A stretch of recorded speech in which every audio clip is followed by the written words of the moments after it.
Bien. Muy bien. Entonces empezamos hoy nuestra primera clase de cálculo numérico. Yo soy el ingeniero Diego Galeano. Ya estoy en la Uninter hace un tiempo. Trabajo también en el PTI, en el Brasil. Enseño también en otras universidades, en la Católica, en la UPE.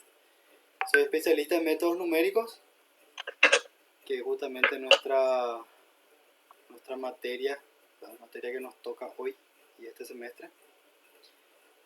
Entonces, espero que aprovechen estas clases presenciales. Y vamos a empezar. Bueno, nuestro semestre va a tener 3 meses nomás, porque bueno, así fue estipulado por la universidad. Serían solo 12 clases prácticamente que vamos a tener, 12 semanas de 4 horas total, 2 horas síncronas, 2 horas de actividades asíncronas. Después lo demás todo igual, ¿verdad? Vamos a tener 2 parciales de 15 puntos. Eso no me olvidé, tengo que anotar acá. Bueno, pero lo voy a pasar todo en el grupo también, después en el grupo, en el Classroom. Vamos a tener 2 parciales de 15 puntos, como les decía. Trabajos prácticos, los trabajos que van a ir haciendo semanalmente, que van a sumar también 10 puntos. Ahí tenemos 40 en total. Y el examen final de 60, que espero que el examen final ya podamos hacer presencial, o inclusive las parciales. Vamos a ir viendo cómo se desarrolla el tema de las actividades presenciales o no, y en base a eso vamos a ir avanzando. Bien, cálculo 4, cálculo numérico. Bien, ¿cuál es la idea entonces de esta materia? Ya pasamos por cálculo 1, 2 y 3. No sé si ya dieron ecuaciones diferenciales también, o están dando ahora. Sí, en cálculo 3, profe. Cálculo 3 sería, ¿no? Pero este cálculo es un cálculo muy diferente a los anteriores, ¿verdad? Porque en los anteriores vimos toda la parte, conceptualizamos todo lo que son las derivadas, las integrales, las aplicaciones, o sea, el cálculo diferencial en sí, esa idea de descomponer funciones, descomponer figuras en partes infinitesimales que hacen un todo, para que el cálculo diferencial e integral. Ahora vamos a entrar en una aplicación en cómo básicamente aproximar todo ese cálculo que vimos hasta ahora de una forma que pueda ser implementable en una computadora, ¿verdad? O sea, implementable a un nivel de programación y de aprovechar la capacidad computacional para resolver problemas, ¿verdad? O sea, bien, ¿qué serían entonces los métodos numéricos? Bueno, constituyen estas técnicas mediante las cuales podemos formular problemas matemáticos de tal forma que puedan resolverse utilizando operaciones aritméticas. Esto es importante. O sea, todo vamos a resumir en operaciones aritméticas, que son directas de resolver. Se podrían resolver manualmente, pero obviamente que esto lleva mucho trabajo. Ustedes van a tener que hacer algunas iteraciones, van a tener que aplicar esos pasos aritméticos para ciertos problemas, pero la idea del cálculo numérico es traducir problemas complejos a operaciones aritméticas simples que la computadora pueda resolver, ¿verdad? De forma paralela y de forma mucho más rápida que nosotros resolveríamos. Bien.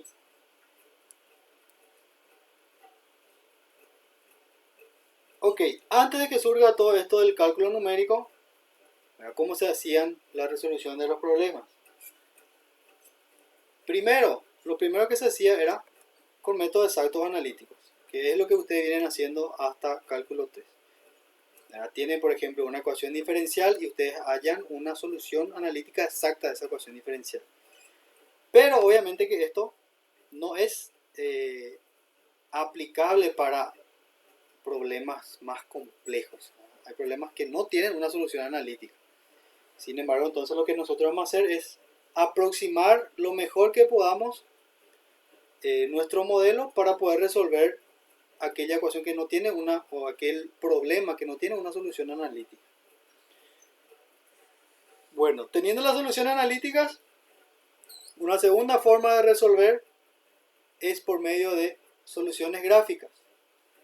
O sea, cuando el problema es factible de representarlo de forma gráfica.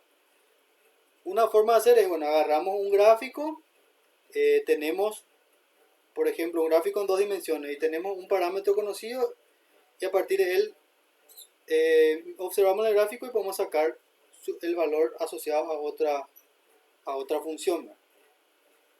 Vamos a suponer que tenemos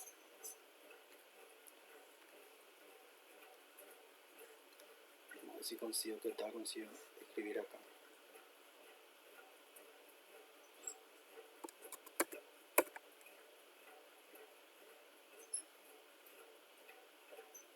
Vamos a suponer que tenemos una función acá que me relaciona.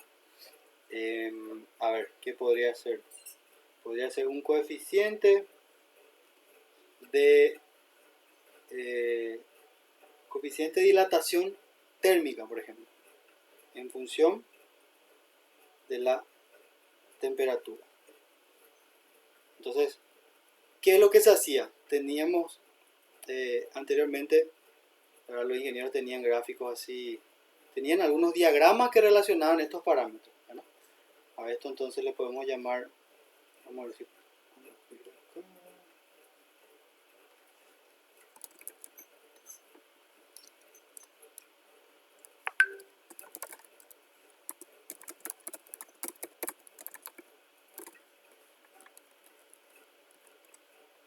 coeficiente de dilatación térmica en función de la temperatura.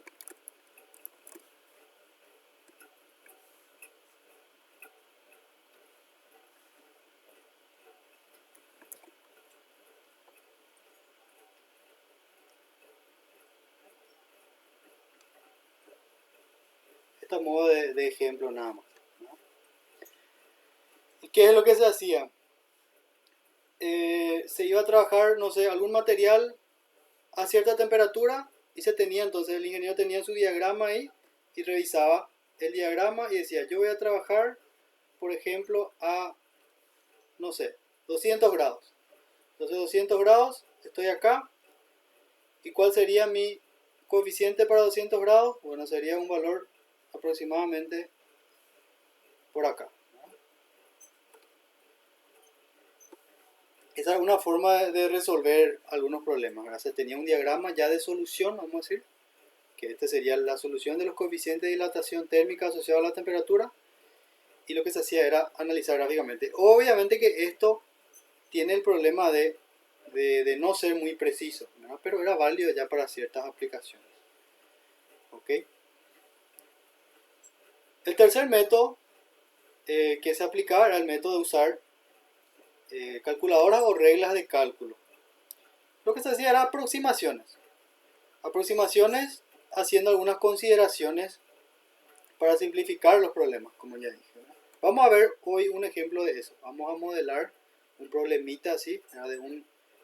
de un paracaidista que está cayendo, bueno, está cayendo y tiene una resistencia del aire. Vamos a hacer todo ese proceso paso a paso de modelar y de aproximar o simplificar ese problema a una expresión matemática, primero analíticamente, que podamos resolver analíticamente, y segundo vamos a aproximar eso numéricamente.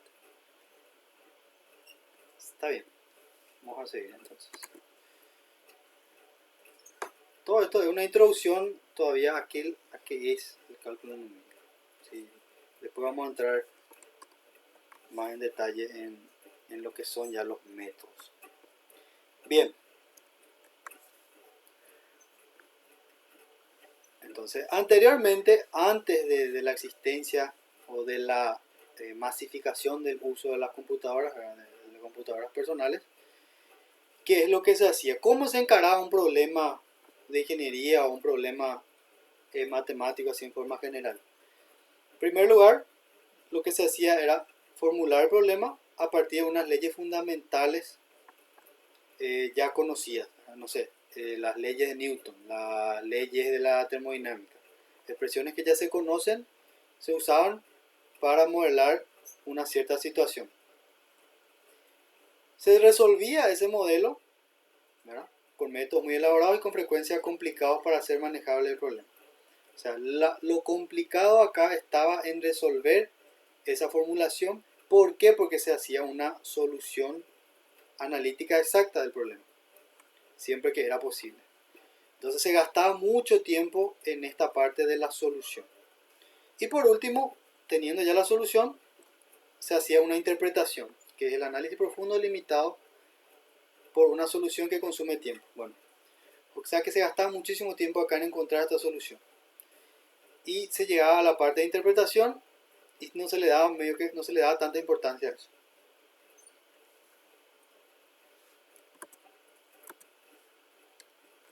Solo quiero confirmar. Estamos grabando. En teoría, sí. Bien.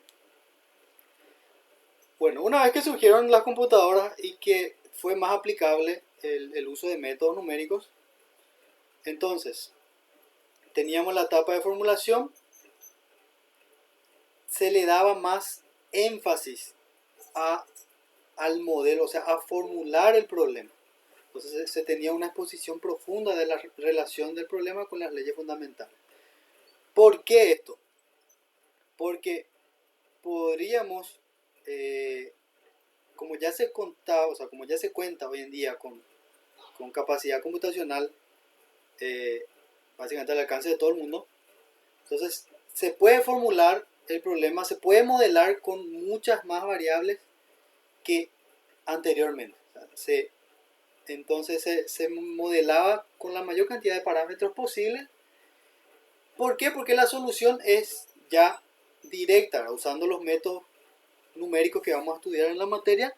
Resolver problemas muy complejos a veces resultan fáciles, porque se traducen esos problemas a, como vimos, a expresiones aritméticas que podemos analizar, podemos meter todo eso a la computadora y decirle, calculame acá este millón de operaciones, y te hace en un segundo, te hace las millones de operaciones, ¿verdad?, paso a paso, y te tira una solución.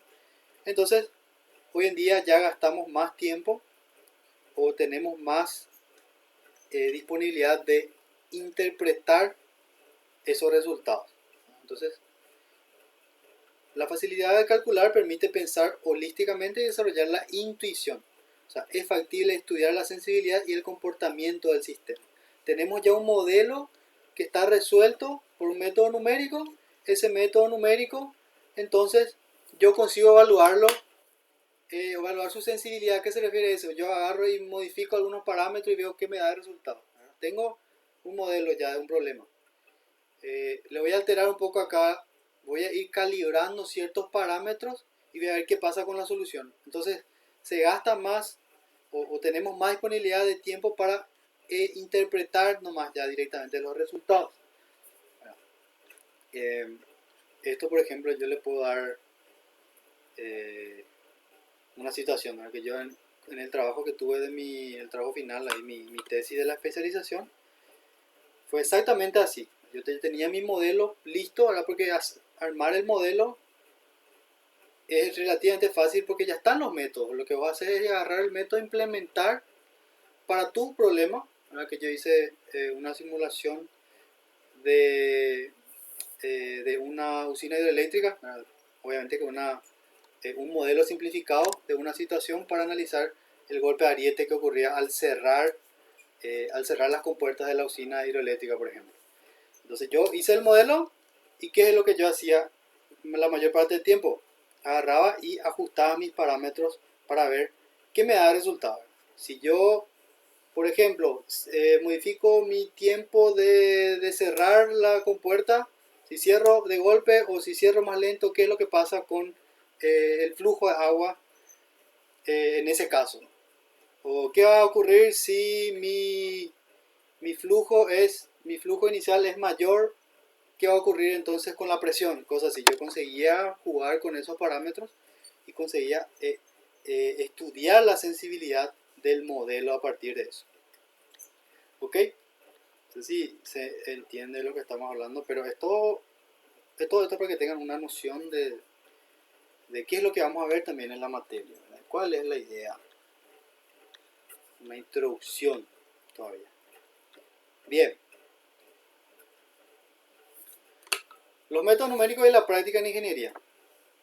Entonces, desde finales de la década de los 40, la amplia disponibilidad de las computadoras digitales han llevado una verdadera explosión en el uso y desarrollo de los métodos numéricos. Al principio este crecimiento estaba limitado por el costo de procesamiento, por lo que muchos ingenieros seguían usando simples procedimientos analíticos en una buena parte de sus trabajos. Vale la pena mencionar que la reciente evolución de computadoras personales de bajo costo ha permitido el acceso de mucha gente a las poderosas capacidades de cómputo. Que es exactamente eso, ¿verdad? Yo con mi notebook ahora puedo hacer simulaciones bastante complejas ya, obviamente que también está limitada, pero ya puedo hacer a una escala por lo menos reducida en mi computadora, y después puedo ampliar nomás ya directamente eso en una supercomputadora. Por ejemplo, amplío la cantidad de puntos que yo voy a considerar en una malla, no sé, una malla que me define mi flujo del agua, por ejemplo. Ahora cada punto del flujo del agua yo consigo modelar. Yo puedo hacer una escala simplificada, no sé, para 1.000.000 de puntos en mi computadora.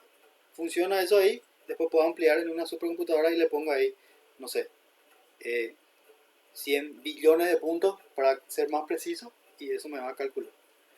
Bien, los métodos numéricos son herramientas muy poderosas para la solución de problemas. Son capaces de manipular sistemas de ecuaciones grandes, manejar no linealidad y resolver geometrías complicadas comunes en la práctica de ingeniería, a menudo imposibles de resolver de forma analítica, que es lo que hablamos.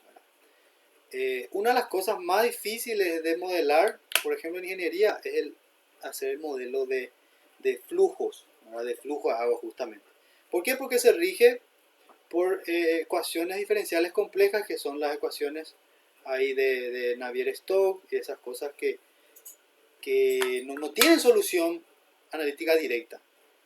Entonces los métodos numéricos nos van a permitir aproximar eso de forma que ya sea útil para nuestras necesidades. En el transcurso de su carrera es posible que el ingeniero tenga la oportunidad de utilizar paquetes disponibles comercialmente o programas enlatados que contengan métodos numéricos. El uso eficiente de estos programas depende del buen entendimiento de la teoría básica en que se basan tales métodos. Claro, antes que ustedes, obviamente ya hay ingenieros que se dedican exclusivamente a preparar esos programas, esos software de simulación ya. Pero la idea de esta materia, obviamente, la idea no es que ustedes van a desarrollar esos programas, sino que ustedes van a desarrollar, la idea sería, ¿sí? Lo ideal sería que lleguemos a hacer por lo menos algunos programitas simples para que ustedes tengan la noción del principio de funcionamiento de esto. Porque el día de mañana cuando ustedes trabajen ahí, no sé, ingenieros civiles que trabajen en obra, van a usar sus programas ahí, su AutoCAD, su SolidWorks, lo que sea que le va a ya simular una cierta situación. No van a necesitar ustedes hacer esa parte más básica, pero ustedes tienen que entender cuál es el principio de funcionamiento por detrás para analizar los resultados que tienen, ¿verdad? Para poder interpretar de forma adecuada, porque si no le tiran al programa, le tiran ustedes su parámetro, le dan un resultado y ustedes no van a tener una forma de evaluar esto así en precisión sin saber la teoría básica, que es la que vamos a ver en esta materia, de los métodos, cuáles son todos los métodos para diferentes tipos de problemas. Profe, Sí. hay un compañero que está queriendo ingresar pero no le funciona. Ahí, ahora sí. Tengo que aceptar. Buenas noches, ingeniero, ¿qué tal? Buenas noches. Ariel, mira. Profe. ¿Cómo estamos? Sí, todo bien, todo súper. Profe, ¿la clase va a estar grabada? Sí, estoy grabando ya. Ah, está grabando. Ah. Sí. Gracias. Bien. Hay muchos también, además de eso, hay muchos problemas que no pueden resolverse con programas enlatados. Si usted es conocedor de los métodos numéricos y es hábil en programación de computadora, entonces usted tiene la capacidad de diseñar sus propios programas para resolver los problemas sin tener que comprar un software costoso. Está también esa otra cuestión, ¿verdad? Que estos software no son baratos. Ahora sí vamos a ver qué pasa con... Ahí está.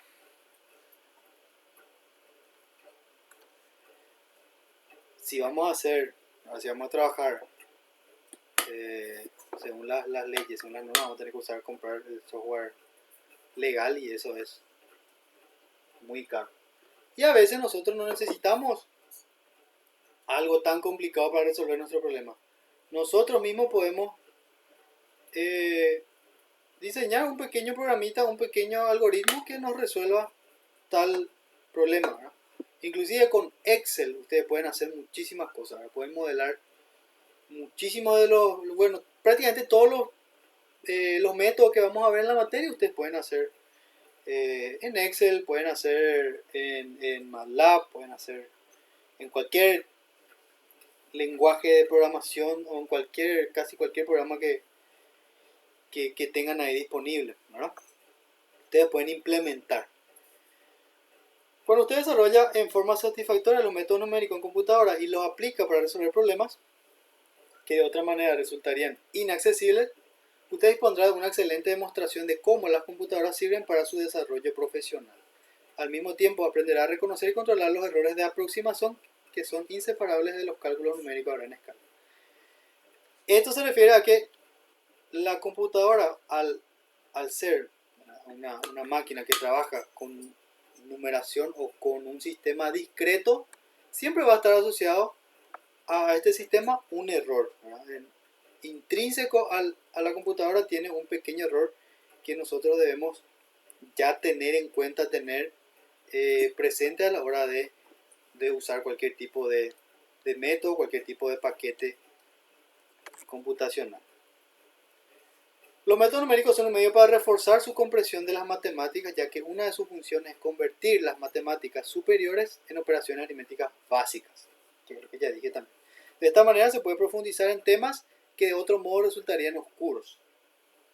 Esta perspectiva dará como resultado un aumento de su capacidad de comprensión y entendimiento en la materia, o sea, del cálculo en sí.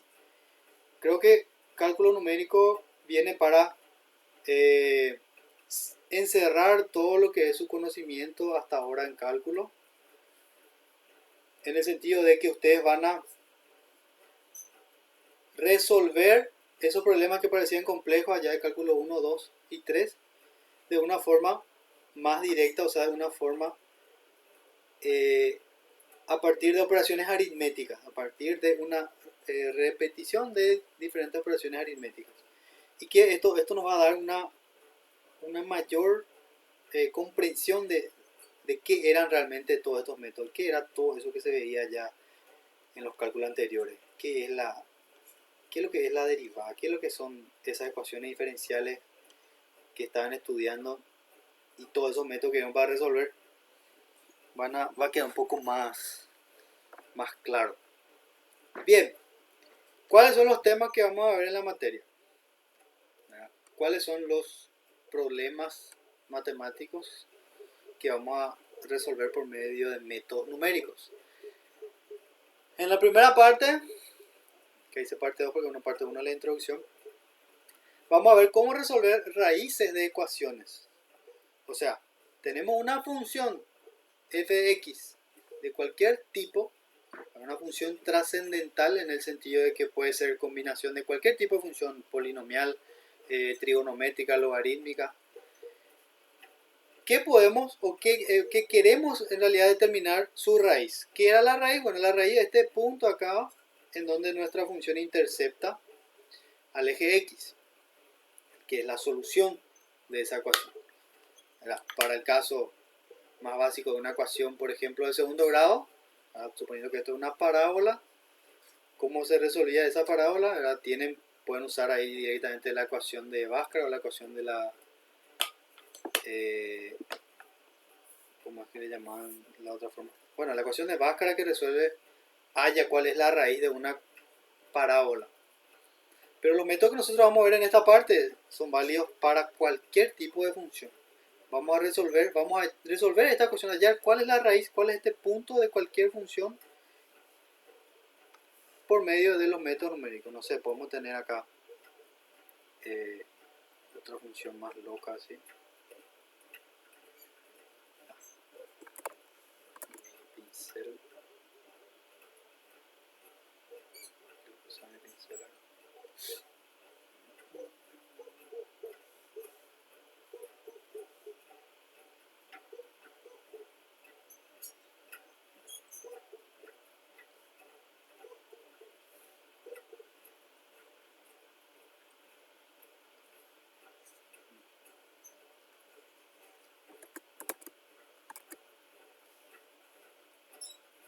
Voy a tener que cambiar el programa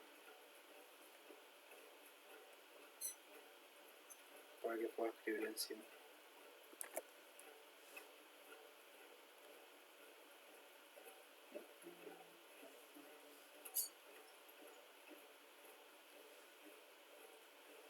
Vamos a entonces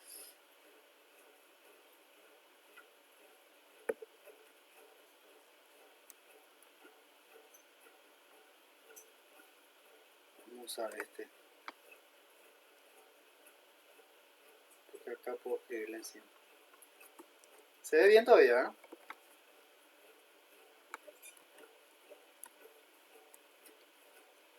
Sí, señor. Quedamos acá. Y ahí ya puedo escribir. Acá escribir mucho mejor esto. Bien. Cualquier tipo de función le estaba diciendo que podíamos resolver, ¿no? Entonces, vamos a tener una función que tenga este comportamiento y ahí, por medio de nuestros métodos, vamos a determinar estas raíces. Los puntos en donde la función se cera. x0, x1, x0 y x1 son raíces o soluciones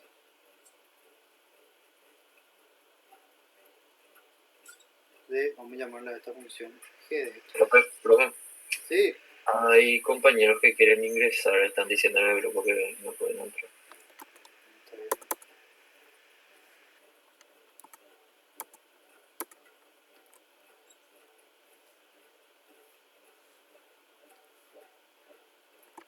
Ahí ya está. Ok. También vamos a ver cómo resolver sistemas de ecuaciones algebraicas. Métodos de iteración para resolver esto. Analíticamente ustedes ya saben resolver ecuaciones, sistemas de ecuaciones, ¿verdad? Pueden aplicar ahí reducción por igualación, por eliminación, pueden aplicar, no sé, método de Gauss-Jordan, todo eso ya vieron allá en álgebra 1, 2. Vieron varias formas de resolver este tipo de sistemas de ecuaciones. El sistema de ecuaciones lineales. ¿Qué significa sistema de ecuaciones lineales? Que cada una de estas ecuaciones, ¿verdad?, corresponde a una recta. Cuando vemos esto en dos dimensiones, entonces esto por ejemplo puede ser R1 y esto puede ser R2. Para el caso de dos variables, y la solución del sistema es aquel valor, aquel punto en donde las rectas se intersectan, ¿verdad? Vamos a ver cómo resolver eso de forma numérica. Ok, vamos a ver también problemas de optimización. ¿Se recuerdan ya en cálculo 1?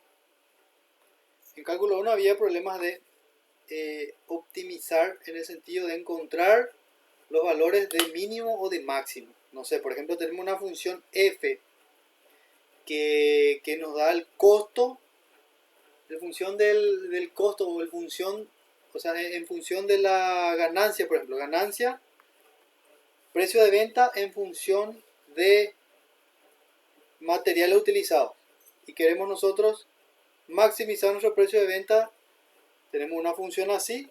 ¿Qué significa maximizar? Eso significa hallar esos valores en donde tenemos máximos o mínimos de la función. Eso era optimizar. Otro ejemplo sería el famoso ejemplo de la caja, ¿no? que creo que inclusive hicimos en cálculo 1 lo que tuvieron conmigo. Queremos diseñar una caja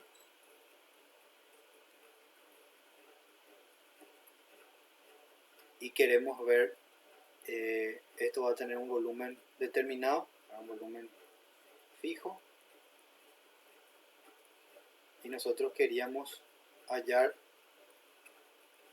optimizar la cantidad de materiales a usarse para llegar a ese volumen, ¿no?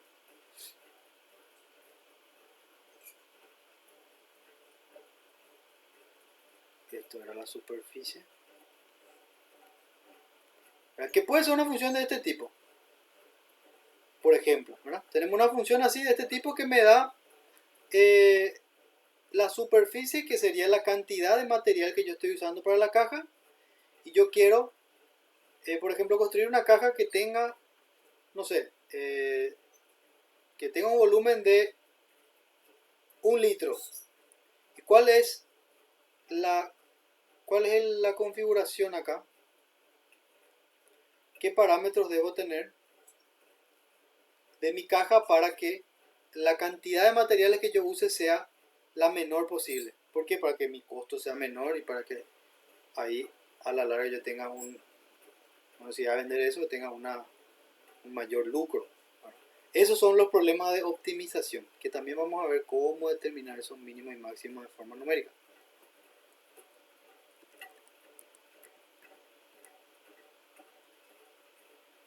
En la parte 5 vamos a tener ajustes de curva. Esto es algo que se usa mucho en estadística, ¿no? ¿Por qué? Porque se hace una recolección de datos, ¿verdad? O sea en estadística, o sea en una medida, por ejemplo, de un ensayo mecánico que están haciendo ustedes, no sé, ahí en sus trabajos, hacen una medida, algún ensayo mecánico, algún ensayo eléctrico, y tienen así estos puntos. Ustedes midieron acá, estos puntos salen de medidas recolectadas, ¿verdad? Entonces tenemos X e Y.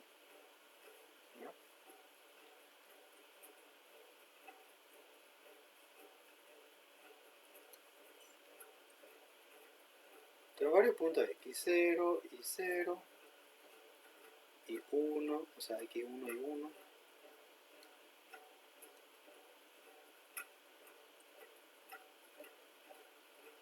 Tiene todos los puntos que quieran, ¿verdad? Que son estos puntos de acá, se miden.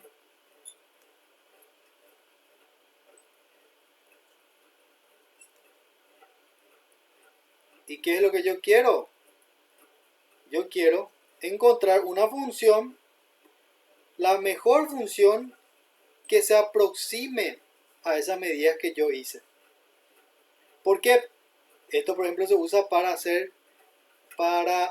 prever qué ocurriría en esta otra región o en esta otra región. Yo tengo medidas, por ejemplo, de operación acá de una máquina, no sé.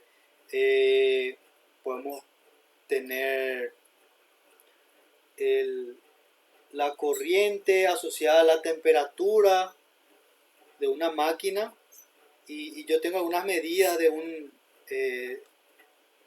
rango, ¿verdad? Estos puntos acá, y yo puedo agarrar y aproximar, puedo determinar cuál es esta recta acá que me va a dar como resultado una aproximación bastante adecuada para, no sé, una corriente que esté por acá. ¿Qué pasaría si tengo un pico de corriente ahí? En este punto yo no tengo una medida para ese punto, pero yo consigo aproximar por medio de esa recta que yo voy a obtener. Eso es el ajuste de curvas. Y el ajuste de curvas no se hace solamente para rectas, sino que también puedo ajustar mi curva a un polinomio, ¿verdad? Puedo ajustar a una función exponencial, ¿verdad? Si yo tengo, por ejemplo, no sé, tasa de crecimiento poblacional, yo tengo algunas medidas de tasa de crecimiento poblacional de un país y yo quiero estimar cuál va a ser la población de aquí a 10 años. Yo puedo aplicar algo así. Yo voy a tener mis medidas de, no sé, desde hace 50 años, varios puntos así. Y en base a eso voy a hacer un ajuste de curva, voy a estudiarle, voy a mirar qué comportamiento tienen esos puntos. Si tiene un comportamiento lineal, así una recta, o si tiene un comportamiento de un crecimiento más exponencial, ¿verdad? Y voy a obtener la función esa por medio del ajuste de curvas, y con esa función que yo voy a tener voy a decir, de aquí a 10 años, de aquí a 50 años, estimo según este ajuste que la población del país X va a ser tanto. Ese es el ajuste de curva. Otra cosa es la interpolación. O sea, todavía estamos hablando de ajuste de curvas, ¿verdad? Podemos también ajustar las curvas por interpolación. La diferencia acá es que yo quiero obtener exactamente la curva que pasa por todos los puntos que yo medí, que es lo que tenemos acá. Esta es la curva que más se acerca, o sea, que tiene menor error con respecto a los puntos. Y esta curva por interpolación es la curva que pasa exactamente por esos puntos determinados. Ahora de ahí ya va a depender de cada situación cuál es la mejor opción. O hacer una regresión así de esta forma, un ajuste de curvas a una función, o si yo quiero hacer una interpolación para determinar exactamente la función que pasa por los puntos. Porque a veces lo que puede ocurrir es que esto, al ser demasiado exacto, ¿verdad?, puede esconder información y puede tener un error de exceso ya de resolución. ¿Verdad?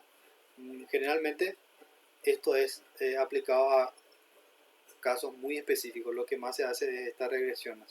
Se hace una regresión lineal, que es a una recta, o se hace una regresión a algún polinomio, que es donde buscamos cuál es esa función desconocida. Ahora, nosotros tenemos los datos nada más, los puntos. ¿Cuál es una función continua que me aproxima, que me tenga un mejor ajuste a esos datos que yo tengo? Y por último ya vamos a llegar, acá no hablamos de, bueno, vamos a resolver integraciones definidas, ¿verdad?, de un límite de un punto a otro por medio de los métodos numéricos también. Vamos a calcular, para el caso más sencillo, que era el de, o sea, la aplicación más directa de la integral era determinar áreas. Nosotros vamos a calcular por medio de nuestros métodos, usando operaciones aritméticas sencillas, vamos a determinar estas áreas. Vamos a ver varios métodos para aproximar la integración. Y también vamos a ver algunos métodos de aproximación para derivadas. Integración y derivadas. Si nos da el tiempo, espero que dé el tiempo, vamos a ver inclusive para resolución de ecuaciones diferenciales por métodos numéricos, que es ya la parte final. Entonces esa es la idea, esos son todos los métodos, los diferentes tipos de métodos que vamos a estudiar en la materia. Empezando por resolver raíces de ecuaciones. Bien. Modelo matemático y solución de problemas en ingeniería. El primer objetivo de este capítulo consiste en introducir al estudiante a la modelación matemática y su papel en la solución de problemas de ingeniería. Se mostrará también la forma en que los métodos numéricos figuran en el proceso. Bueno, modelación matemática, que es algo que ustedes ya vienen haciendo desde cálculo 1. Tienen un problema y ustedes traducen ese problema a una expresión matemática, eso es modelar matemáticamente, para resolver ese problema. ¿Cuál es la idea de crear ese modelo matemático? Que vamos a tener un determinado problema que queremos resolver. Nosotros proponemos un modelo matemático a partir de la teoría, ¿verdad? Que como vimos tenemos un abanico de posibilidades de tipo de modelo o de métodos que podemos aplicar dependiendo del problema. A eso le tenemos que agregar también los datos que vamos a tener, las medidas reales que nosotros usamos tanto para proyectar nuestro modelo como para validar el modelo. ¿Qué significa validar? O sea, nosotros tenemos un modelo matemático, como el ejemplo que le estaba mencionando acá, no sé, habíamos dicho que esto podría ser temperatura de un motor en función a su corriente. Entonces nosotros vamos a tener nuestro modelo y agarramos parte de los datos, usamos para crear el modelo y otra parte separamos para validar. ¿Qué significa validar? Agarramos y vemos si nuestro modelo se aproxima a ese punto que nosotros dejamos fuera en la hora de crear el modelo. Bien, entonces se usan los modelos y también vamos a usar los datos. La idea de modelar un problema tiene siempre este formato, ¿verdad? Tenemos una variable que va a depender de otras variables, que es la que nosotros queremos modelar. Depende de una o más variables, ¿verdad? Puede ser algo directo como algo más complejo. Va a depender de ciertos parámetros que son que son los valores constantes o fijos de nuestro problema. No sé, gravedad, por ejemplo, o resistencia del aire, que vamos a ver en nuestro ejemplo enseguida. Son parámetros fijos del problema. Y funciones de fuerza, que serían agentes tanto externos o internos al sistema que pueden causar alguna perturbación, ¿verdad? Entonces vamos a crear nuestro modelo a partir de esa idea. Una vez que tenemos ya el modelo matemático hecho, ¿verdad? Lo que vamos a usar es, la idea sería llegar a ese nivel, ¿verdad? De crear nuestros pequeños programitas, que son básicamente una línea son conjuntos de líneas de comandos que se le da a la computadora, ¿verdad? Que haga tipo calcular este valor, calcular el otro valor, ¿verdad? Que eso nada más es crear un programa o aplicar un algoritmo de resolución. A partir de eso tenemos los resultados, que pueden ser numéricos o gráficos, ¿verdad? Generalmente siempre se hace eso. Para evaluar el resultado se grafican los resultados, sean curvas en 2 dimensiones o en 3 dimensiones, y en base a eso tratar de interpretar lo que tenemos.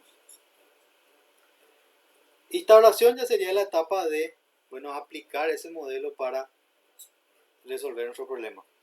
Una vez que ya está implementado, una vez que hicimos todo el análisis previo. Bien. ¿Dudas hasta ahí? ¿Todo bien? ¿Se entiende o no se entiende nada? Muy bien, profe. Muy bien. Cualquier cosa saben que me pueden interrumpir. Profe, una consulta nada más. Sí, ¿El folleto así vas a pasar en PDF o cómo va a ser? este voy a pasar también así en PDF. Todo lo que yo hago en clase, casi con todas las notaciones voy a pasar. Y el video también. Ok, profe. Un pedido nada más. Si de repente lo que vas a desarrollar vos, ahí podés pasar antes ya, si es que podemos imprimir y los ejercicios y eso para poder Puede tener a ser. mano ya. Sí, voy a tratar de hacer eso. Otra cosa, profe, ¿será que puede pasar en el grupo eso? Porque hay muchos alumnos que todavía no están en la plataforma. Sí, vamos a hacer todo por ahí, por lo menos ahora al principio. Dale. Porque el tema de la plataforma todavía tampoco estaba muy estable, vamos a decirle, y tampoco están todos los alumnos como dijiste, ¿verdad? No todos tienen acceso todavía. Vamos a crear un Classroom hoy y ahí voy a subir todo este PDF, el video, ¿verdad? Y la tarea, la actividad también para hoy y mañana. Bueno, ok, vamos entonces a aplicar esta idea, a toda esta idea, este método para un problema sencillo.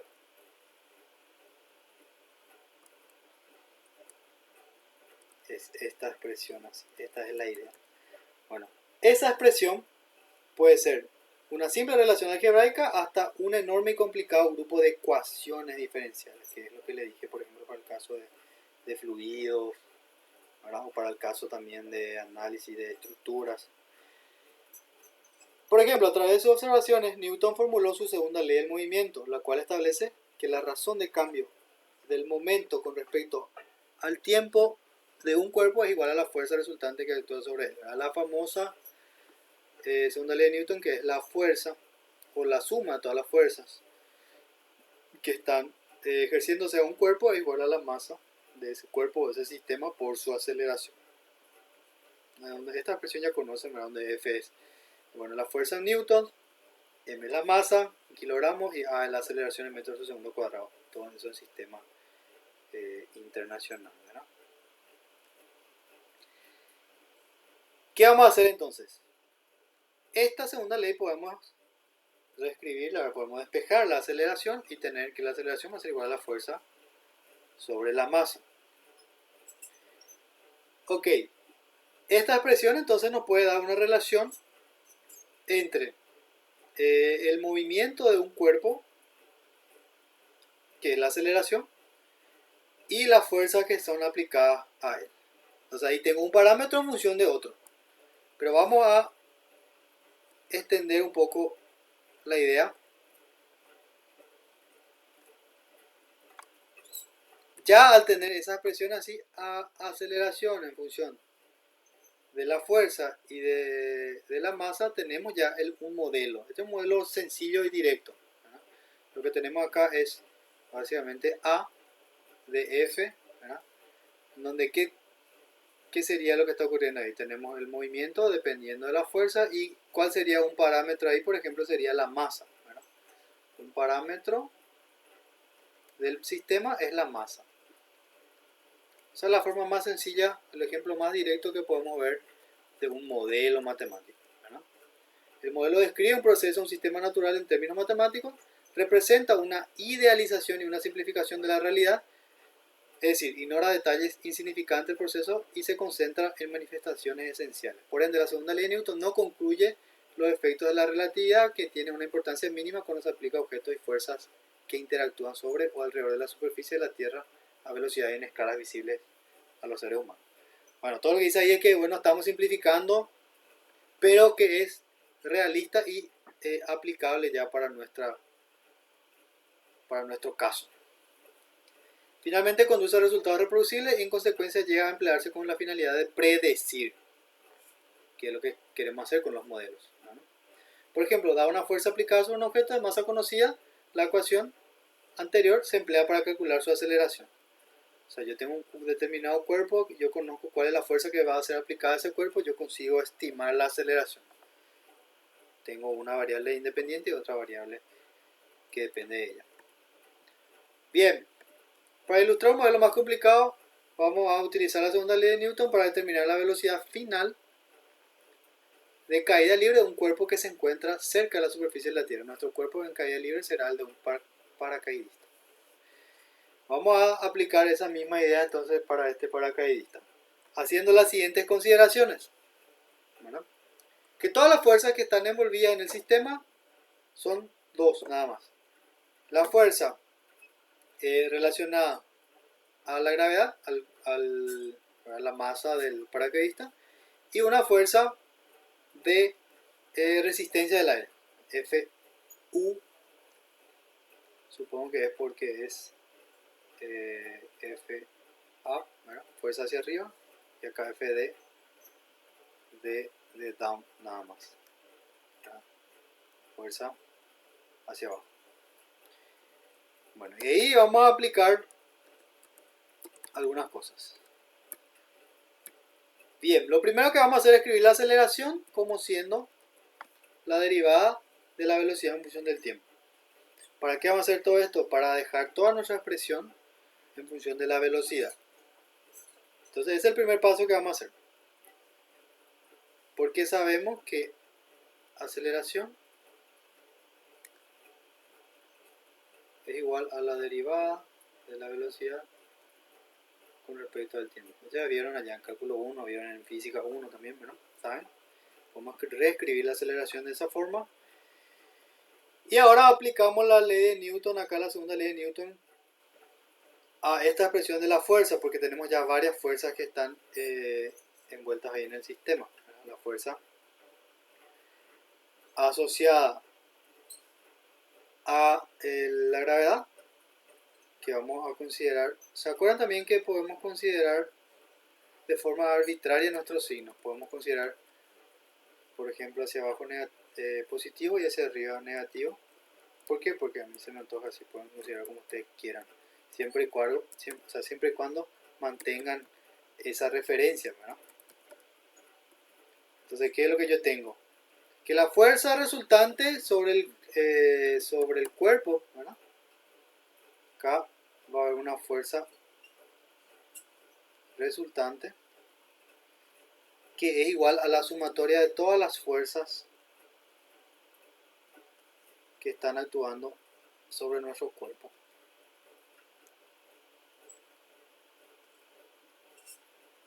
Y a n porque pueden ser cualquier cantidad de fuerzas. En este caso son dos, nada más. Para nuestro caso sería la sumatoria de todas las fuerzas de I hasta 2. Tengo F1 y F2 nada más. Opa. Bien. Seguimos con otra consideración. Entonces tengo dos fuerzas. La fuerza que mira hacia abajo, que es la fuerza de gravedad, y la fuerza que le frena un poco, vamos a decirle al paracaidista, que es la fuerza del viento. Y ahí nuestra consideración es, bueno, la fuerza asociada a la gravedad, que es el peso, ustedes ya saben cómo calcular, que es masa por gravedad. Y lo que vamos a considerar es que esa fuerza o esa resistencia al aire o resistencia del aire es linealmente dependiente de la velocidad. O sea que a medida que aumenta la velocidad va a aumentar también esa resistencia. Entonces es C por B. Porque consideramos que la fuerza o la resistencia del aire es linealmente dependiente con la velocidad. Que es una aproximación adecuada que podemos hacer. Bien. Si nuestra fuerza, entonces podemos escribir con esa, dependiendo de esas dos presiones, y ahora reemplazo todo esto acá, ¿verdad? Vamos a hacer, voy a llamarla esta ecuación 1, ecuación 2, y acá lo que hacemos es reemplazar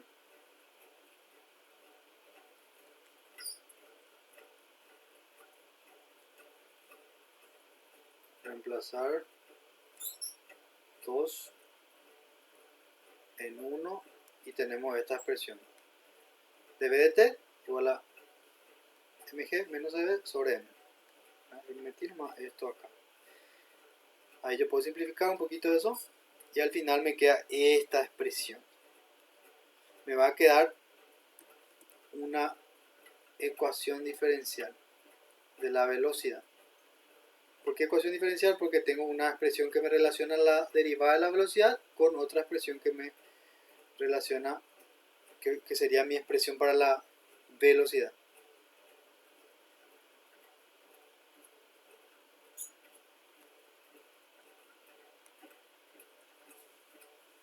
Esto acá ustedes saben cómo resolver. Si ya vieron cálculo 3, aplican ahí el método de resolución por separación de variables, creo que se llama. donde ¿qué van a hacer? Van a pasar toda esta expresión con b hacia acá, de t va a pasar hacia allá, integran de los lados y llegan a esta solución, ¿verdad? O sea, esta función b de t cumple con esta ecuación diferencial para las condiciones iniciales de tener una velocidad inicial 0 en tiempo 0. Bien, este caso, o sea, este modelo que estamos nosotros usando como ejemplo tiene una solución analítica. Esta es su solución analítica, directo. Esta expresión entonces me da la velocidad del paracaidista. ¿Cuál es su velocidad ahí mientras va cayendo? En función de algunos parámetros conocidos que son la gravedad, la masa del paracaidista, esta constante que está asociada a la resistencia del aire, en función del tiempo de caída.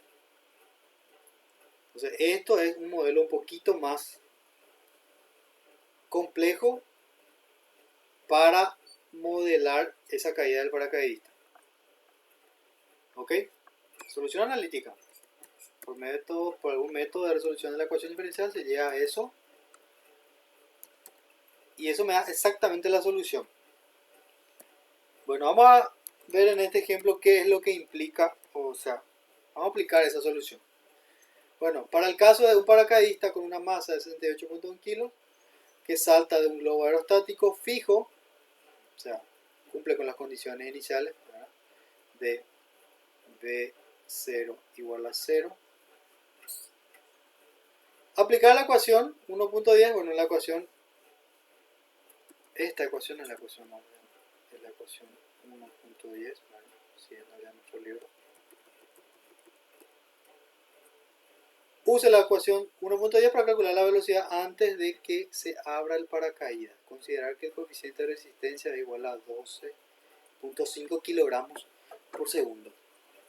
Bueno, al sustituir los parámetros, que son los valores fijos para esta situación, reemplazamos la masa, reemplazamos acá la gravedad, que es constante, reemplazamos nuestra resistencia, ¿verdad? Coeficiente de resistencia al aire. Pasamos todo eso acá y nos queda una expresión así exponencial con este formato.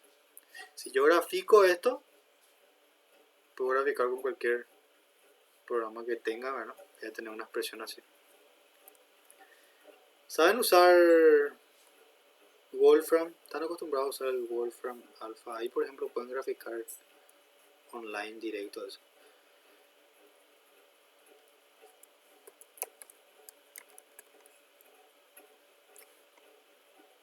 Vamos a ver si conseguimos hacer.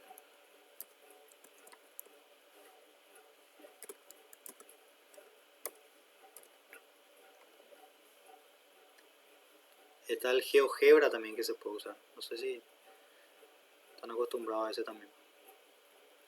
Bueno, vamos a ver. Era 53.39. Entonces yo puedo hacer I igual a 53.9 por 1 menos E elevado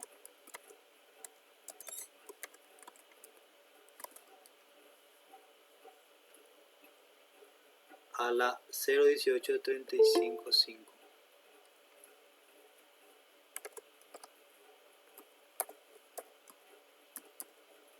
T. Ahora yo coloco la función ahí y el directo ya me va a graficar.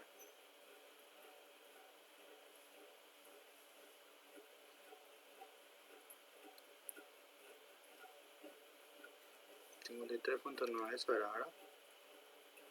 53.39 1 menos 0,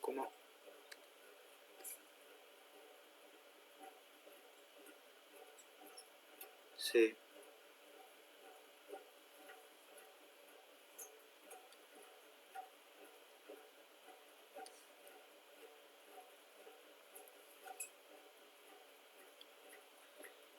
No entiendo no por qué me grafican la parte negativa. Vamos a obligarle a lo siguiente. Desde t igual a 0.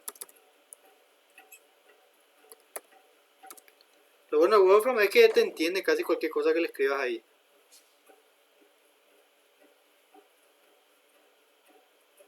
Hay algo que está mal en esa expresión.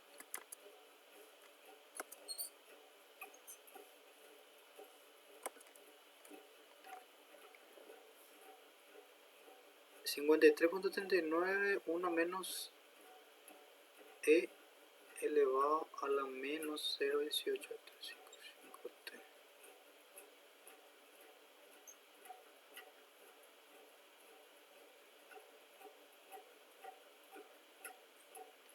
Bueno, no coincide con este gráfico nomás. Eso es lo raro. A ver.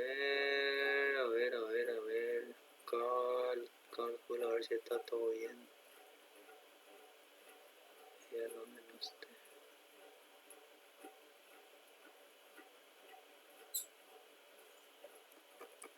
Vamos si reemplazamos todo bien. Menos c 12.5 sobre m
Está bien mi expresión.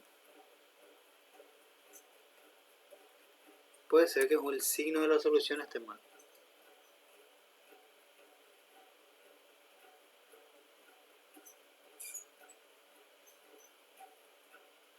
No, tampoco puede ser el problema.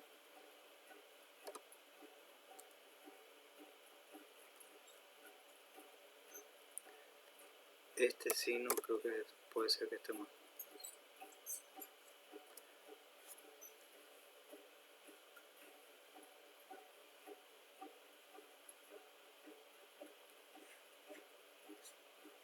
A ver lo que está mal en el ejemplo del libro, luego entonces.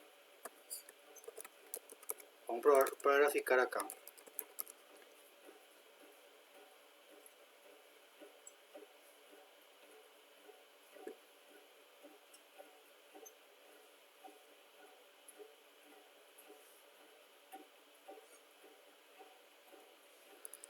Vamos a llamarle, bueno, y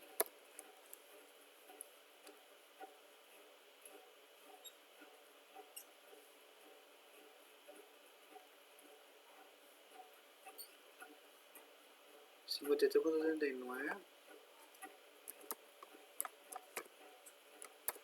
1 menos exponencial elevado a la menos 0,18, 325,5. t o x.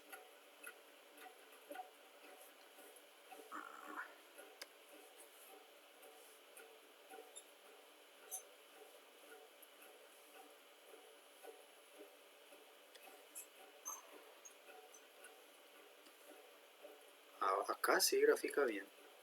Ya. Ahí está. Bueno.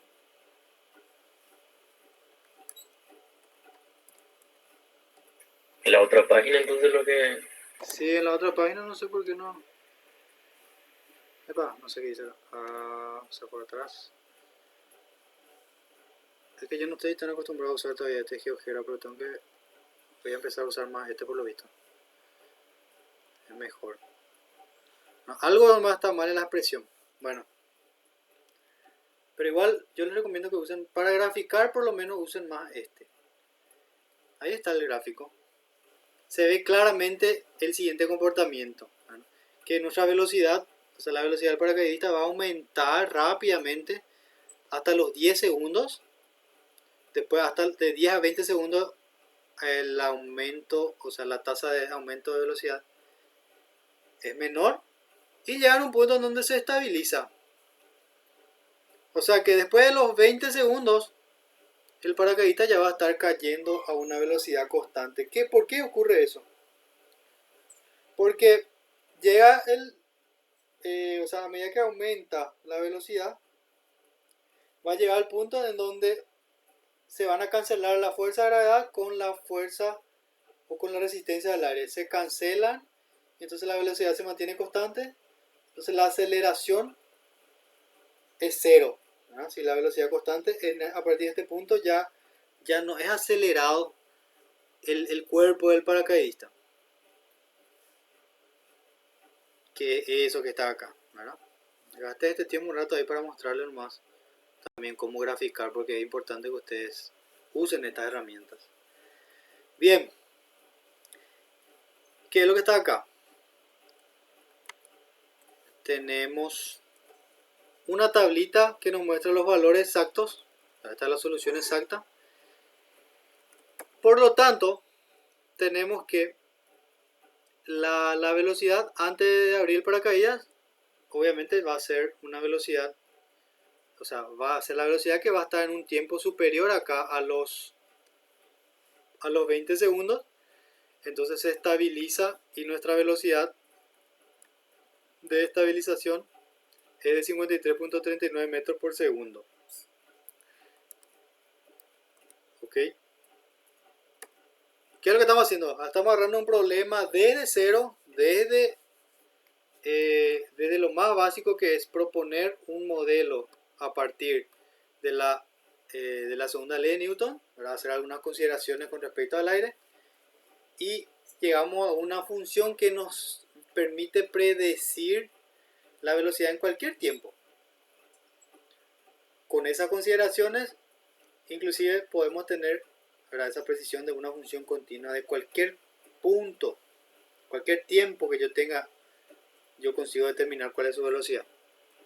Vemos que se estabiliza, esa es la solución exacta.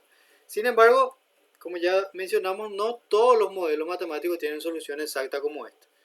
Entonces vamos a aplicar los métodos numéricos, que en este caso el método numérico que vamos a aplicar es el de la aproximación de nuestra derivada por medio de del cociente de una variación, ¿verdad? Vamos a aproximar la derivada a un delta v sobre delta t, en donde, bueno, delta v es una velocidad en un tiempo posterior menos una velocidad en un tiempo anterior, dividido la diferencia de temperatura, perdón, de tiempo entre esas dos velocidades.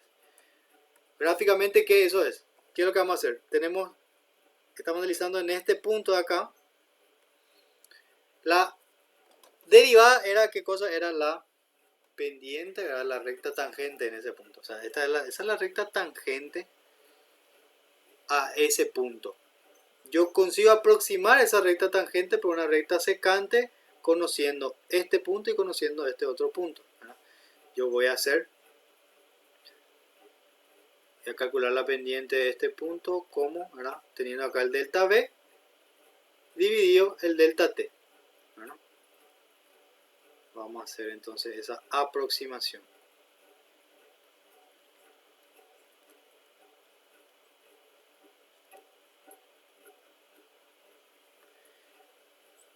De ahí viene la derivada justamente, ¿verdad? Se parte de eso. Después hacemos que esta diferencia que está abajo tienda a cero, ¿verdad? Aplicamos límite ahí. Y ahí llegamos a la definición de la derivada. Sin embargo, si no hacemos eso, si no vamos eso al límite tendiendo a cero, lo que podemos hacer es considerar puntos más próximos. O sea, podemos considerar delta t, o sea, diferencias de tiempo entre un punto y otro menores, o sea, los menores que podamos obtener. ¿Para qué? Para tener una aproximación de esta función. Y bueno, vamos a partir de esto y vamos a aplicar. ¿Por qué? Porque esto es escribir una derivada como una división de valores conocidos, o sea, como una expresión aritmética. Vamos a reemplazar esto en nuestra expresión, en nuestra ecuación. Acá la ecuación era derivada, igual a todo eso. Y de ahí vamos a despejar este término que es la velocidad en un tiempo siguiente a partir de un tiempo inicial. Bueno, vamos a pasar todo esto hacia allá, multiplicando todo y esto pasa sumando. Me queda esto de acá, que entonces es una aproximación numérica de la derivada, ¿verdad? O de la velocidad ya en este caso. De la velocidad en un tiempo siguiente a partir de un tiempo anterior. Y por eso es que los métodos se llaman iterativos. Porque nosotros partimos de un punto inicial conocido y vamos iterando, vamos calculando los siguientes. O sea, yo por ejemplo puedo partir acá de t igual a 0, reemplazo t igual a 0 en todo esto, y puedo calcular para un t igual a 1 segundo o igual a 2 segundos, que va a ser mi t de i más 1 acá. Voy a reemplazar eso y voy a ir calculando las velocidades siguientes de esta siguiente manera, ¿verdad? Vamos a hacer esto que está acá. Yo parto de un tiempo 0, calculo ahí la recta. Eso era la definición de una recta secante, ¿verdad? Al otro punto me voy a ese siguiente punto, ¿verdad? Este sería, por ejemplo, v de t i, o sea, le vamos a llamar a esto, primero le vamos a llamar a esto v de t0. Y acá eso sería v de t0 más 1, que sería, ¿verdad? V de t1, este sería v de t2, y así me voy a ir calculando de forma iterativa aplicando esta expresión de acá. ¿Cómo hacemos esto? Partimos de 0, ¿verdad? Vamos a empezar con el tiempo inicial igual a 0, y vamos a considerar que yo quiero un delta t, en este caso de 2 segundos, ¿verdad? Porque voy a calcular para 0, después para 2, después para 4, acá también, ¿verdad? Acá también es delta t igual a 2. En todo voy a ir calculando, sumándole más 2. ¿Cómo hago esto? Bueno, la velocidad entonces inicial es 0, o sea que esta expresión de acá es 0, ¿verdad? Esto de acá va a ser 0, y este tiempo final acá para la primera iteración va a ser 2. Reemplazo todo eso, ¿verdad? Acá estoy reemplazando, en esta expresión estoy reemplazando esto que yo conozco, porque yo siempre conozco mi punto de partida. Conozco y quiero saber, ¿verdad? A partir de, o sea, en qué tiempo quiero determinar, va a definir el valor que le voy a colocar acá. Esto es siempre delta t, que es la definición que tengo acá, ¿verdad? El valor nuevo llega a calcular a partir de un valor anterior más la pendiente por el tamaño del paso, que es delta t. ¿Verdad? Esto es m, que es la derivada, nuestra aproximación de la derivada, y este es el valor anterior, que sería v de i, y esto es v de i más 1, el siguiente. Voy calculando, empiezo con el t igual a 2, a partir de esto, ahora este ya es mi v1. Ese v1 voy a usar ya en el siguiente. O sea, todos los valores siguientes que estoy calculando depende del anterior. A eso se llama, a eso se refiere iteración. Uso ese para calcular este otro, ¿verdad? Y lo mismo voy a hacer para calcular cada uno de los puntos. Vamos a hacer uno más acá. Ustedes van a calcular ahí. Agarren su calculadora y hagan un ratito. Ese sería v1, este sería v2. ¿Verdad? Acá así estoy calculando. Este es v0, este es v1. O sea, vamos a escribirle de este lado. v0, v1, v2, v3. ¿Cómo calcularíamos, por ejemplo, v3? Tengo que calcular con v2 ¿verdad? Más la pendiente, toda esa pendiente, que es acá la gravedad. ¿Cuál era nuestra expresión para eso? Acá está nuestra expresión, menos c sobre m por la velocidad anterior. O sea, si estoy calculando la velocidad 3, acá es la velocidad 2 multiplicado por el delta t.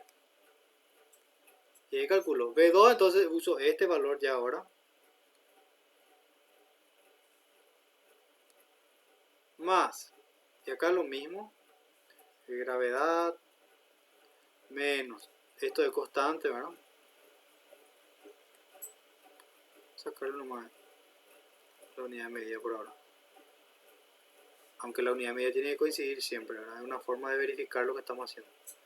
Por la velocidad anterior, como estoy calculando v3, acá va v2. Otra vez, que es este.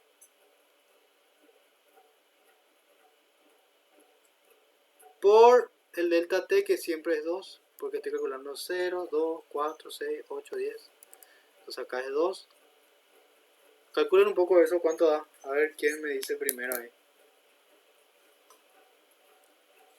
¿Cuánto? Sí, mirar la respuesta. 251 puede ser, profe. No, pero ¿le sumaste el 32? Sí. 32 más paréntesis, ¿verdad? 9,8 menos 12 sobre, o sea, 12.5 por 68. Sí, ya, ahora. 35.93, puede ser. ¿Cuánto? 35.93. Ese sí puede ser, ese parece más. 39.86. 39.85, profe. 39.85 tiene que salir. Yo justamente eso lo quería decir. Pero ¿entendieron cuál es la idea? ¿Cómo es que se va iterando, verdad? Si por ejemplo quieren hacer V4, a ver, ¿quién me calcula ahí? Bueno, ustedes ya están viendo acá la respuesta. Pero V4, V5, ya entendieron cuál es la idea, ¿verdad? A partir de este, van a usar este para calcular V4, por ejemplo. Vamos a escribir acá para que, por si queda alguna duda nomás. Van a hacer el anterior, ¿verdad? Más todo esto que es la gravedad. Híjole, no me van a entrar todo acá. Menos c sobre m, esto es todo constante, por la velocidad anterior que ahora es 39.85. Todo eso por el delta t que es 2. Si calculan, verifiquen un poco esto, tiene que dar 44.82. Ya, profe. ¿La? Bien. Sí. Y así van haciendo, van iterando para allá cualquier valor. V5, V6. Y tienen que llegar después allá que a medida que aumenta el tiempo, esto va a aproximar, va a quedar estabilizado en algún valor. Bien. ¿De qué depende ahí que esta aproximación que vemos acá sea cada vez más real o más próxima a la solución analítica? ¿De qué va a depender? O sea, una de las cosas que va a depender. Para menores delta t, ¿verdad? Tendríamos funciones más precisas. La solución numérica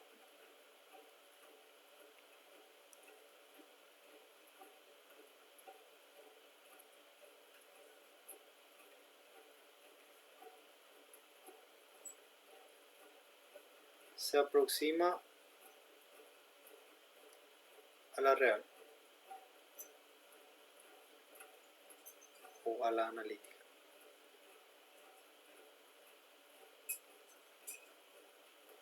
Pero ¿qué implica también tener menor delta t? Que vamos a tener mayor cantidad de iteraciones también, porque vamos a iterar de acá hasta acá, tenemos V1. después de acá hasta acá B2, B3, B4 y así. Voy a tener cada vez más iteraciones. A eso es que me refería que cuanto mayor, o sea, debido a la mayor cantidad de capacidad computacional que tenemos hoy en día, es que es posible implementar estos métodos, ¿verdad? Porque cada vez, o sea, cuanto más puntos le agregás, vos requerís mayor capacidad de procesamiento de tu computadora. Bueno. Nos queda media hora más ya de clase, pero estamos avanzando bastante.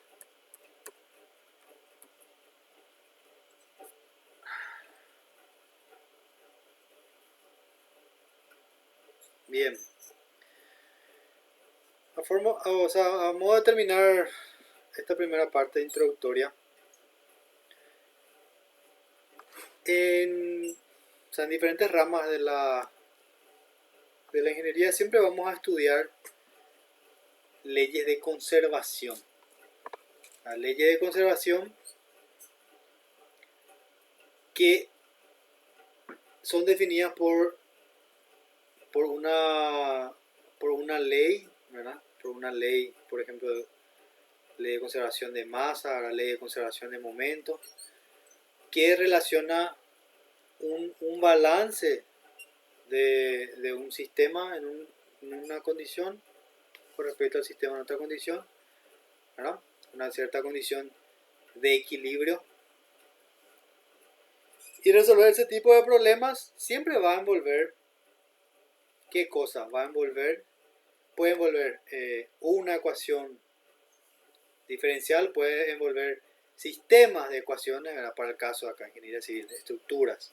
Vamos a tener diferentes puntos y vamos a tener diferentes fuerzas o esfuerzos que están siendo aplicados en los diferentes puntos, y a partir de esas leyes de conservación de momento nosotros vamos a formar un sistema de ecuaciones de diferentes fuerzas aplicadas en los diferentes puntos, que nosotros queremos resolver ese sistema de ecuaciones para resolver nuestro problema acá, saber cuáles son todos los esfuerzos aplicados en cada punto, ¿verdad?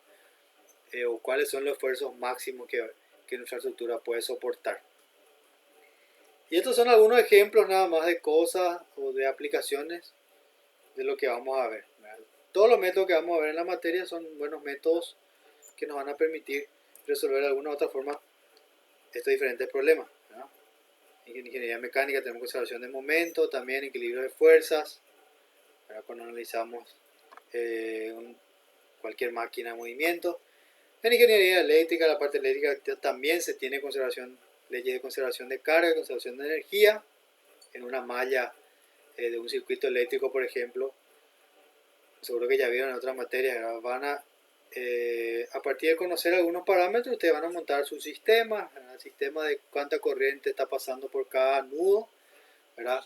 Cuánto tenemos de tensión en los diferentes puntos, en las diferentes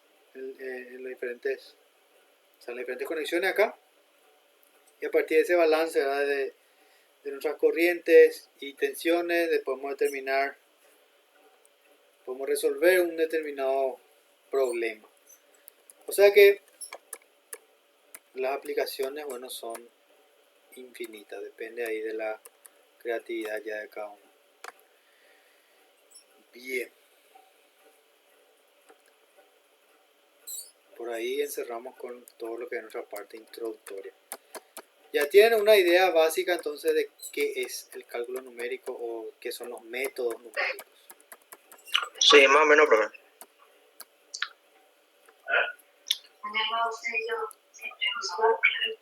Muy bien. Ok, entonces ya podemos entrar como... No tenemos tanto tiempo, vamos a entrar ya en nuestro primer método. Bueno, todavía no, casi. Bien. De esto todo ya hablamos también. Bien. Resolución de ecuaciones no lineales, o sea, de una ecuación no lineal. En el colegio hemos aprendido la ecuación cuadrática, o también conocida como ecuación de Bhaskara, que nos permite resolver la ecuación de segundo grado con este formato, ¿verdad? F de x a x cuadrado más b de x más c, ¿verdad?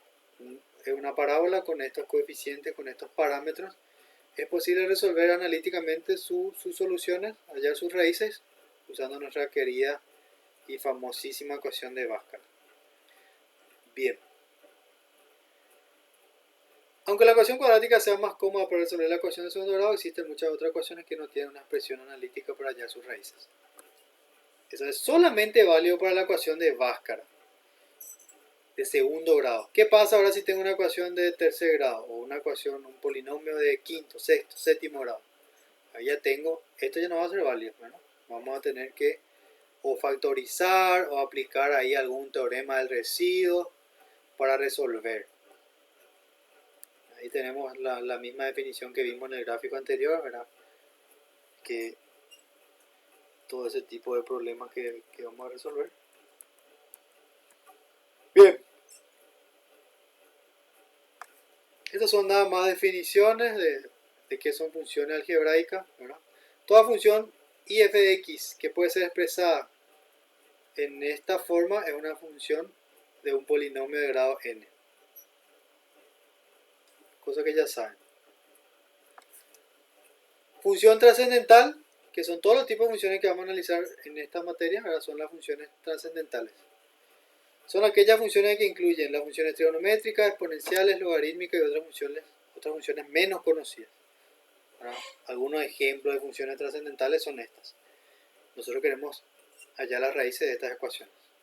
Y ahí entran cuáles son los métodos para resolver estas soluciones, o sea, estas ecuaciones. Bien, el método gráfico que ya vimos también, lo que era el método gráfico, consiste en un método sencillo que es graficar la función, determinar cuál es el punto donde la función corta el eje, una aproximación grosera para la raíz.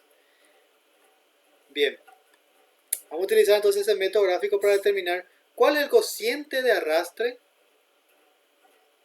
necesario para que un paracaidista de masa, bueno, la misma masa anterior, llegue a una velocidad de 40 metros por segundo después de caer libremente durante 10 segundos. Bueno, con G igual a 9.81. O sea, me pide hallar cuál es el valor de C para una velocidad conocida y en un tiempo conocido. ¿Qué voy a hacer? Voy a reemplazar todo eso. Voy a cambiar mi función, voy a escribir mi función ahora como una función de nuestro coeficiente de arrastre, ¿verdad? Porque todo esto voy a cambiar, me queda una expresión exponencial bastante complicada, ¿verdad? Queda todo esto, ¿verdad? Acá yo no tengo una forma directa de responder esto, yo no consigo despejar acá, no es posible despejarse.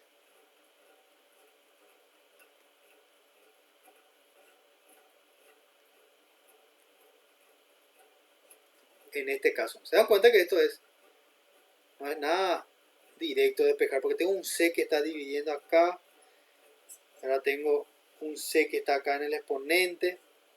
Despejarse de acá no da para hacer, pero podemos determinar lo que nos está pidiendo el ejercicio graficando esta función y viendo dónde intersecta, o sea, dónde tenemos el valor de 40.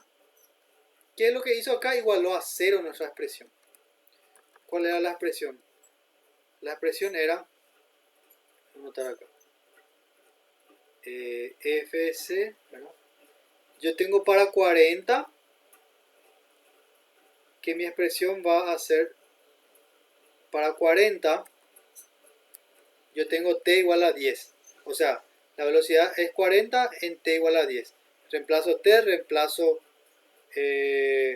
mi 40, que es la función, y me queda eso. Me queda esa función loca que está ahí.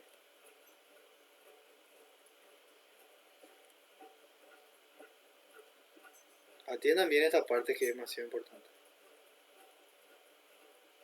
De cómo convertimos esto a un problema de hallar la raíz.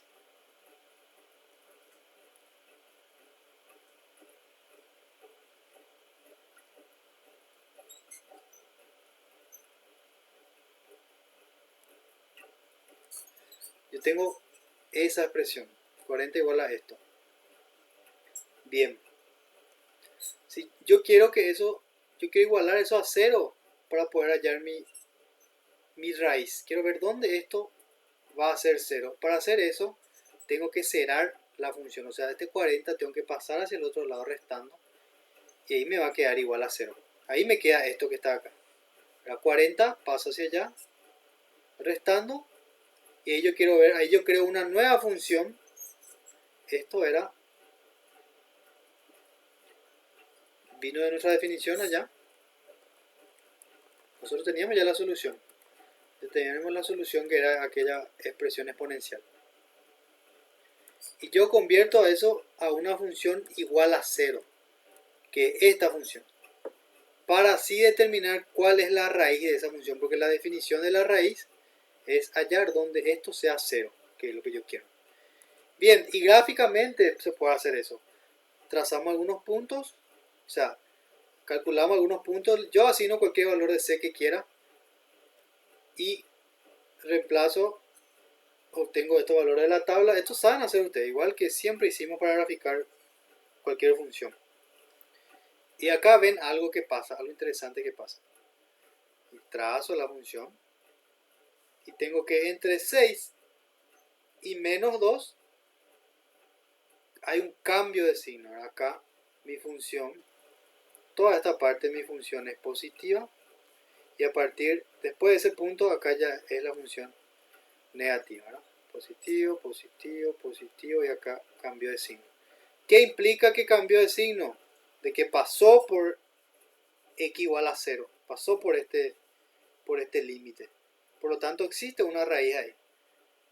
Eso es algo que vamos a aplicar. Profe, a nosotros no nos aparece el índice de tu mouse, solo cuando escribís nos aparece. Si hago esto, ahí se aparece, ¿verdad? Ahí sí aparece. Porque nosotros calculamos dónde está tu índice y después nos damos cuenta después que escribas nomás. Tengo que ver cómo hacer eso.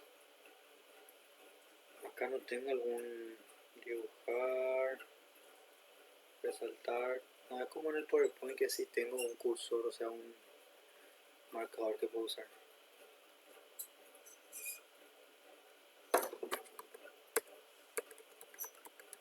No se ve.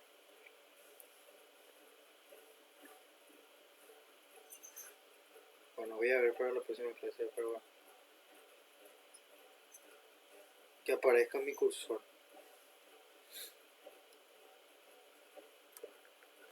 Ahí cuando aprieto control, ahí se ve el control, ¿verdad? ¿O no? Tampoco no aparece. Tipo el control, pero flotando. Sí, sí, el control. El control flotando y no aparece el cursor. Bueno, pero por lo menos sirve para indicar. Sí, eso sí. Ahí también, ese circulito también. Voy a usar ese. Bien, eso es lo que me está mostrando acá, ¿verdad? Cambia de signo. Entonces ahí pasó por alguna raíz. Significa que en ese intervalo está la raíz. Y ahí se hace gráficamente. Bueno, tengo acá de 12 a 16 hubo el cambio de signo. Acá el valor no importa, el valor que tengo en f de x. Lo que sí importa es que es de positivo a negativo. Hubo un cambio de signo. Ese cambio de signo es el que me da la indicación de que ahí tenemos una raíz.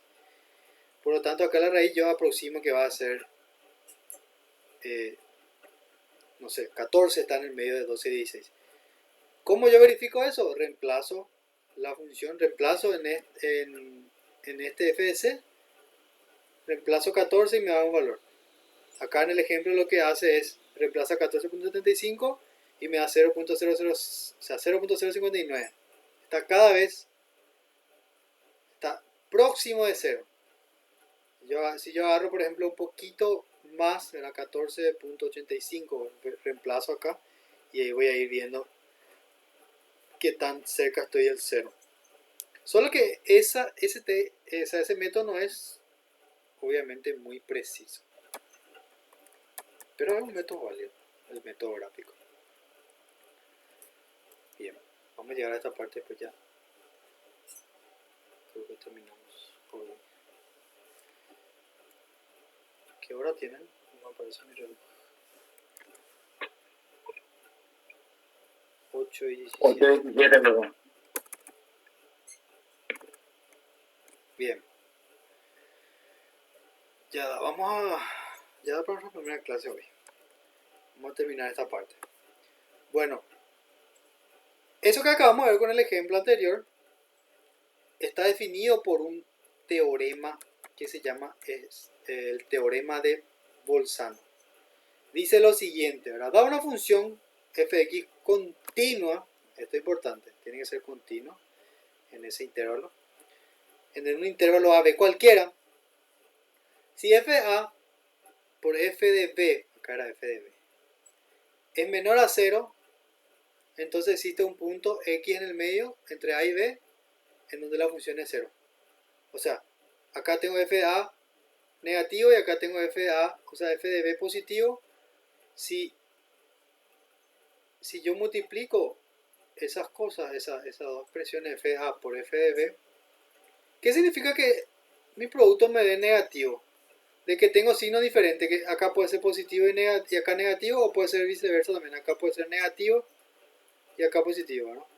Si yo tengo ese cambio de signos al hacer este producto, siempre me va a dar negativo. O sea que el teorema entonces me está diciendo lo siguiente, que si ocurre esto, si ocurre un cambio de signo, significa que en el medio, en ese intervalo, debe haber necesariamente una raíz. ¿Verdad? Porque si la función es continua y acá era negativo y acá es positivo, significa que en algún momento tiene que pasar por el 0.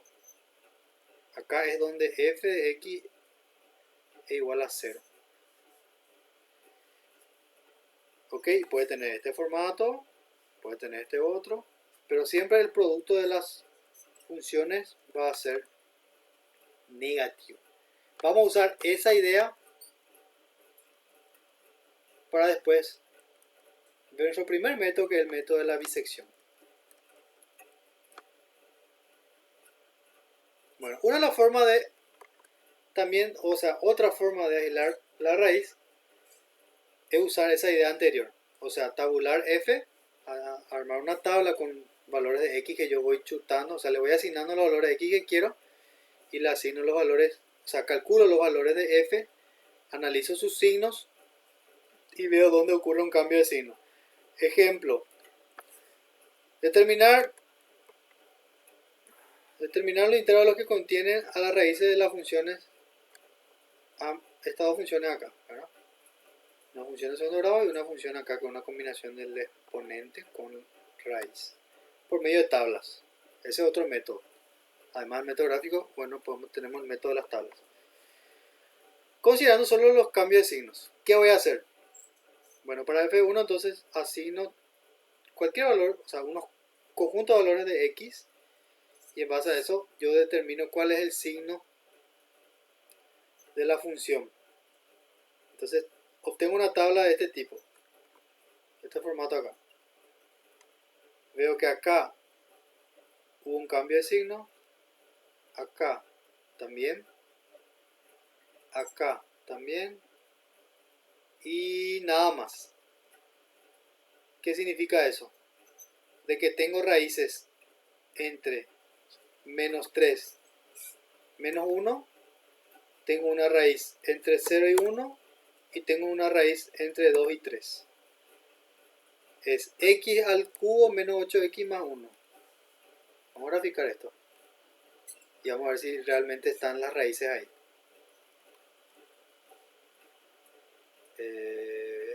Ahí. Y igual a x al cubo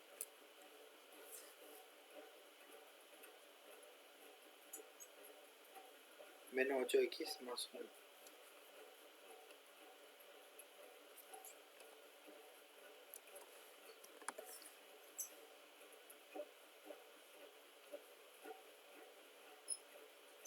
Ahí está la función.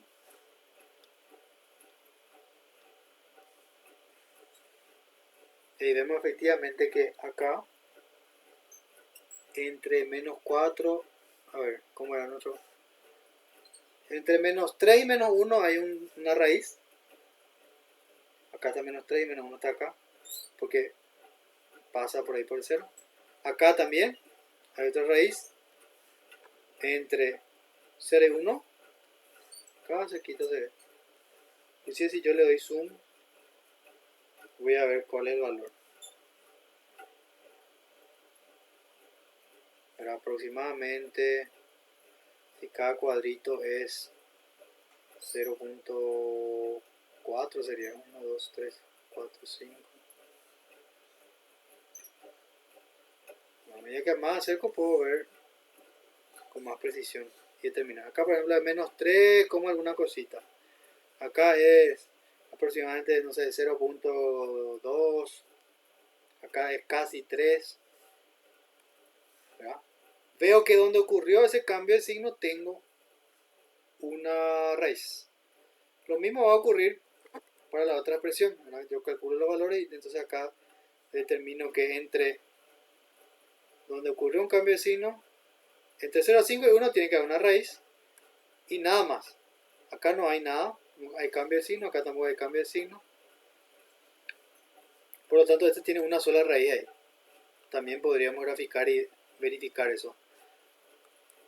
Pueden hacer ustedes. Bueno. Importante, nota. Si FA por FB es mayor a 0, o sea, el producto da positivo, ¿no? Podemos tener varias situaciones entre A y B. Si el intervalo es muy grande, se puede observar en la figura en los casos que existen dos raíces por tamaño del intervalo no cumple con el teorema de Bolzano. O sea, si nuestro intervalo es muy grande ya A y B, tal vez podemos perder el hecho de que tenemos una raíz ahí. Porque acá f de A es positivo, acá f de B también es positivo. Pero multiplico esos dos, me va a salir positivo. El teorema de Bolzano ahí no va a conseguir observar que tenemos una raíz en el medio. De ahí entonces la importancia de saber definir nuestro intervalo a la hora de buscar una raíz. Si estamos buscando una raíz, exactamente necesitamos ya tener una idea previa de en qué intervalos puede haber una raíz o puede haber más raíces, para que no ocurra este problema. ¿Verdad? O este problema. Bueno, las técnicas gráficas tienen capacidades prácticas limitadas porque no son precisas, sin embargo ayudan a estimar aproximaciones iniciales para los métodos que serán discutidos en los siguientes capítulos. ¿Qué es lo que hacemos acá? Acá, por ejemplo, yo grafico y veo, mi raíz está entre menos 3 y menos 2. Entonces voy a usar A y B, menos 3 y menos 2, para empezar mi iteración con alguno de los métodos que vamos a ver después. Entonces es un complemento el método gráfico para empezar con nuestros métodos numéricos. Bien. Y ahí deberíamos entrar a nuestro primer método, que sería el método de la bisección, que creo que ya vamos a dejar para la próxima clase porque ya habrá sido muchísimo contenido, mucha información por ahí.